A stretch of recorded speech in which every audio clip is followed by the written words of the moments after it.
আজ ভারতের গুজরাট রাজ্যের রাজধানী আহমেদাবাদে ঘটে গেল এক হৃদয় বিদারক বিমান দুর্ঘটনা, যা কাঁদিয়ে গেল পুরো দেশ, না পুরো বিশ্বকেই।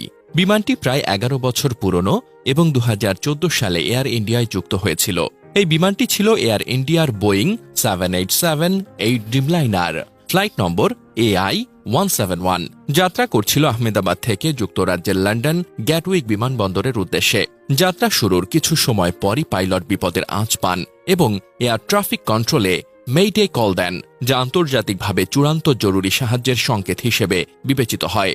কিন্তু সেই সংকেত দেওয়ার কয়েক সেকেন্ডের মধ্যেই সবকিছু নিস্তব্ধ হয়ে যায়। এটিসি বারবার চেষ্টা করেও আর কোনো যোগাযোগ করতে পারেনি বিমানের সঙ্গে, যেন আকাশেই হারিয়ে গেল এক পৃথিবী। Flight tracking website flight radar 24 এর তথ্য অনুযায়ী বিমানটি উড্ডয়নের 1 মিনিটও পার করতে পারেনি। মাত্র 625 ফুট উচ্চতায় উঠতেই রাডার থেকে সিগন্যাল বিচ্ছিন্ন হয়ে যায় এবং কয়েক সেকেন্ডের মধ্যেই হয়। এত অল্প সময়ের মধ্যেই একটি আধুনিক ড্রিমলাইনার কিভাবে নিয়ন্ত্রণ হারালো, এটি এখন সবার সবচেয়ে বড় প্রশ্ন। এদিকে ভারতের এই ভয়াবহ বিমান ঘটনার একটি ভিডিও ভাইরাল হয়েছে। এতে দেখা গেছে বিমানবন্দরের রানওয়ে থেকে উড্ডয়নের পর অনেকটা দুলতে দুলতে বিমানটি এগিয়ে যাচ্ছে। এর কিছুক্ষণ পরই এটি বিধ্বস্ত হয়। এয়ার ইন্ডিয়ার এ বিমানটি সেখানকার একটি মেডিকেল কলেজের ছাত্রাবাসে আঘাত হানে। বিমান চলাচল বিষয়ক এক বিশেষজ্ঞ সংবাদ মাধ্যম এনডিটিভিকে জানিয়েছেন, বিমানটি উড্ডয়ন করার সঙ্গে সঙ্গে সম্ভবত এটিতে কয়েকটি পাখি আঘাত হেনেছিল।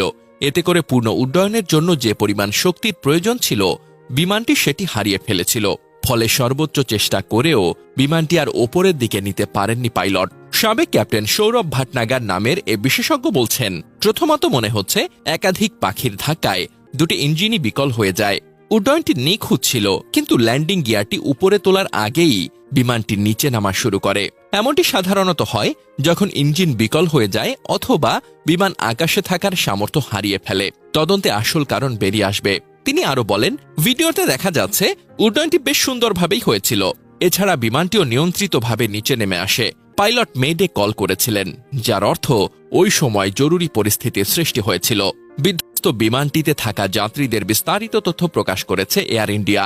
বিমানটিতে 169 ভারতীয়, 53 জন যুক্তরাজ্যের নাগরিক, 1 জন কানাডা ও 7 জন পর্তুগালের নাগরিক ছিলেন বলে জানিয়েছে বিমান পরিবহন সংস্থাটি। অন্যদিকে বিমানটির পাইলটদের তথ্য প্রকাশ করেছে ভারতের বেসামরিক বিমান পরিবহন নিয়ন্ত্রক director general of civil aviation বা ডিজিসিএ। ডিজিসিএকে উদ্ধৃত করে সংবাদ সংস্থা এএনআই জানিয়েছে যে বিমানটির পাইলট ক্যাপ্টেন সুমিত সাভারওয়াল একজন এলটিসি ছিলেন। তার 8200 ঘণ্টা বিমান চালানোর অভিজ্ঞতা ছিল। কো পাইলটের 1100 ঘণ্টা বিমান চালানোর অভিজ্ঞতা ছিল। এলটিসির অর্থ হল লাইন ট্রেনিং ক্যাপ্টেন, অর্থাৎ তিনি অন্য পাইলটদের প্রশিক্ষণ দিতেন। এদিকে ভারতের গুজরাট রাজ্যের আহমেদাবাদে বিজে মেডিকেল কলেজের হোস্টেলের ওপর উড়োজাহাজ বিধ্বস্তের ঘটনায় অন্তত 5 জন মেডিকেল শিক্ষার্থী নিহত হয়েছেন, আহত হয়েছেন অনেকে। দুর্ঘটনার সময় মেডিকেল কলেজের শিক্ষার্থীরা দুপুরের খাবার খাচ্ছিলেন। ঘটনাস্থলের ছবি থেকে দেখা গেছে ছাত্রাবাসের ক্যান্টিনের টেবিলে পড়ে আছে খাবারের থালা, গ্লাস আর ধ্বংসপ্রাপ্ত প্রাচীর ঘিরে দাঁড়িয়ে আছে উদ্বিগ্ন মানুষজন। প্লেনের একটি অংশ সরাসরি ঢুকে পড়েছে ছাত্রাবাসে। দুর্ঘটনার পর ভারতের চিকিৎসক সংগঠন FAIMA বলেছে, আমরা গভীরভাবে শোকাহত। দুর্ঘটনার ভয়াবহতা আরও বেড়েছে যখন জানতে পারলাম প্লেনটি বিজে মেডিকেল কলেজের ছাত্রাবাসে আশ্রে পড়েছে এবং অনেক MBBS ছাত্র আহত হয়েছেন।